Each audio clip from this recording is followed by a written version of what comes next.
I've identified three main headings for common experiences following the traumatic experience of death.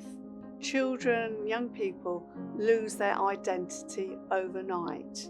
If you're no longer daddy's girl, who are you? And who are you going to be in the future? In my own personal experience, not only did my identity change, but I also lost my school, my home, my friends, and the world as I knew it.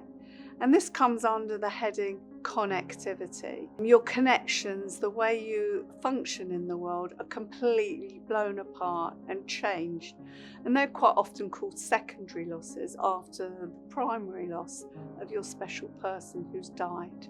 The next heading is about living in fear. You're propelled into survival mode. What happens when you're in survival mode is you live in constant, abject fear. Death isn't just round the corner.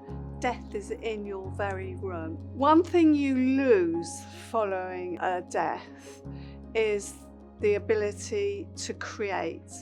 And that's because the world's full of fear. You don't want to take risks. You only want to live in effectively a safe world. So what we need to do is to encourage a place where children feel safe to play again. And one way we can do that is through using child's story and encourage a child to tell you their story in different ways. Another way is to use other people's stories, maybe fictional stories, fairy tale stories, Disney stories are fantastic. The most famous fictional bereaved child in the world is Harry Potter. And quite often people won't necessarily even realise that he was orphaned. It's also really important to encourage the children to tell their own story from their own point of view.